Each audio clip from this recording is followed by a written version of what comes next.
Looking forward to having a chance to go to Miami and represent the ACC in the Orange Bowl.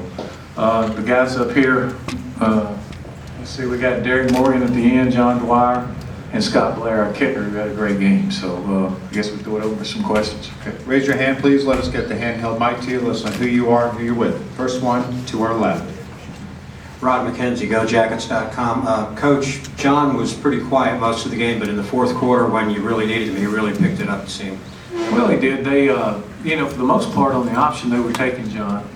And we hit a few, call gives, zone gives to him, and he made some plays. And they were getting a lot of penetration. We were having a hard time trying to trap him or anything to get him the ball. And nobody will let us pitch it to him anymore. They all fly out of there. So, but there at the end, we made a couple little adjustments, and when we had the timeout that they took, we blocked a couple guys down, and he bounced it out there and made a guy miss. And I was yelling for him to get tackled on the one, but he didn't.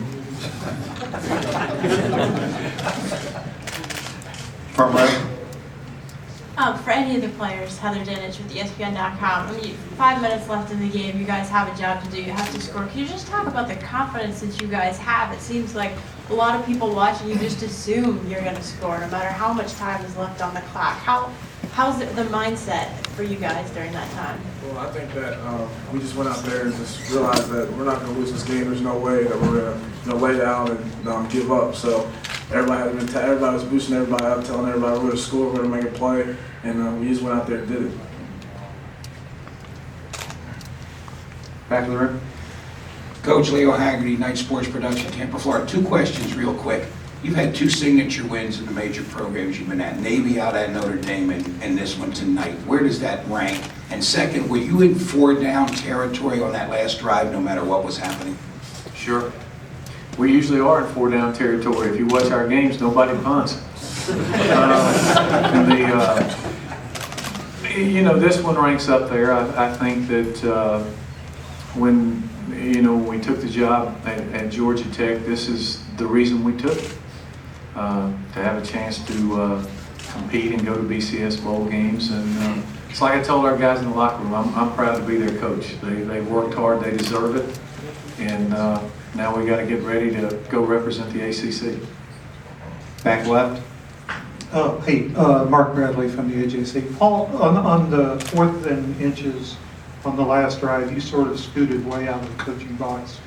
Were you just helping the refs with the spot, or you wanted to get a good look on that, or what? I really wanted to grab Josh to tell him where to go. And Did they allow that usually? so, they were measuring. So it was like they were measuring to see where we were. I knew we were short because it was right in front of me, and they were playing a shade in the 2, and we wanted to. I told them to send a tail motion that maybe they would think it was a toss or something, to sneak it in the A gap, and he did. Got the first down. Front row here. Doug Robertson from the AJC.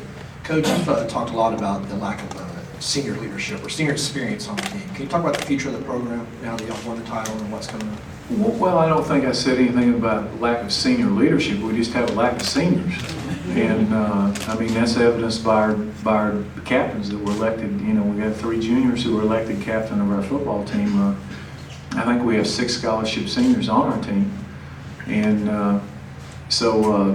but we've gotten leadership from a lot of guys. These guys up here on the stage have provided leadership. I think Josh Nesbitt's a great leader.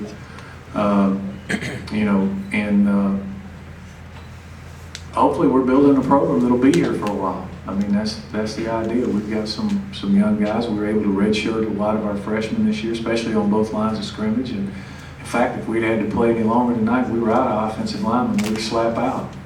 We've lost 2 starting offensive tackles, and the guards, we didn't have anybody to put in. They just kind of sucked it up.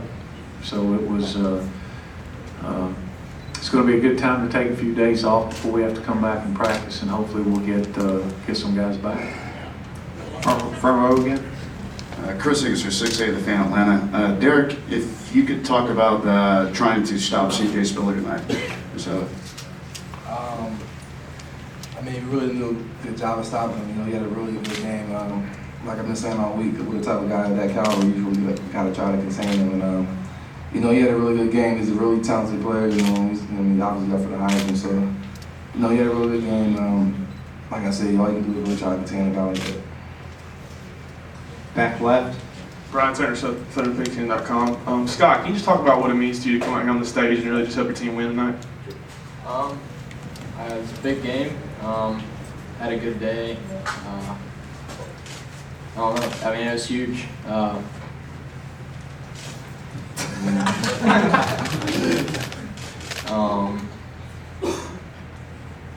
We did a good job. You didn't know how to act, I wasn't yelling at him. Front row, Jonathan Lifelight, GoJackets.com. Can you guys talk a little bit about your plans for kickoff to CJ Spiller? You seem to vary it up pretty heavily. Yeah, I didn't have a plan until about 10 minutes before the game. We worked on a lot of stuff during the week, and he's so dangerous. We just wanted to change it up. We wanted to sky kick some, and we're trying to kick deep left some and move the ball around, and to where maybe they didn't know where it was going. And you just have to cover them, and for the most part, we did. Our guys went down and covered. He broke some tackles on the kicks, but we didn't give up any huge plays on the kickoff coverage. For any of the players, could you just describe in your own words how you guys did this so fast? I mean, it was just a year ago you had a new offense and a new defense come in, and here you are winning it all. Well, I guess it all started from last year's bowl game. After what happened, we were getting embarrassed in the bowl game. Everybody had the mentality that we're going to go for the next year. Our number one goal is to win the ACC, and then our next goal is to win a bowl game. So I guess that's what the main thing was. We just been training so hard ever since last year's bowl game, and that was our mentality, and that's what carried on for here tonight.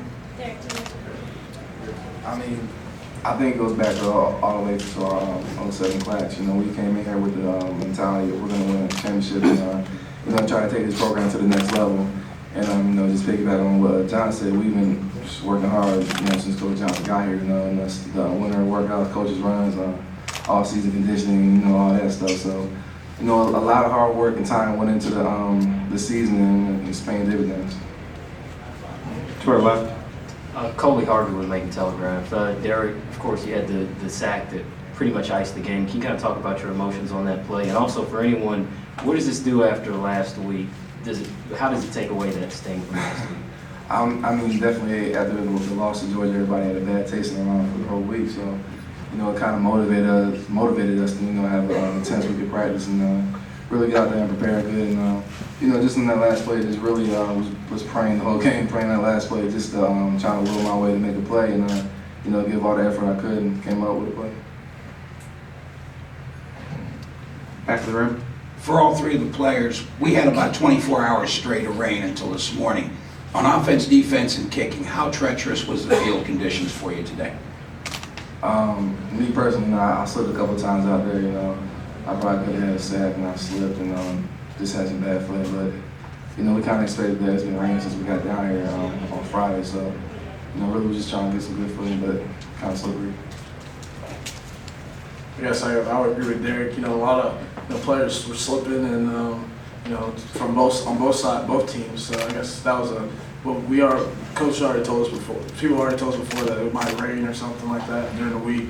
So that was something our mindset was just get ready to play no matter what condition it is, and just go out there and play our game. There were some slippery spots out there, especially for the Clemson kicker. He found one of them.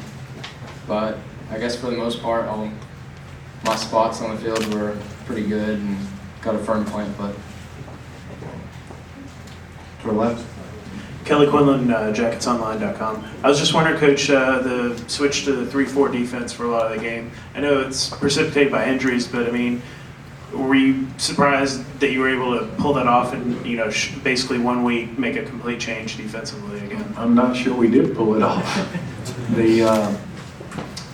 What we were doing when we had so many guys hurt, and we were trying to do something to shore up against the run, because we got the ball running on us so hard, so well last week. And I think that when we look at the tape, we're going to find out that what killed us is we lost leverage in the secondary.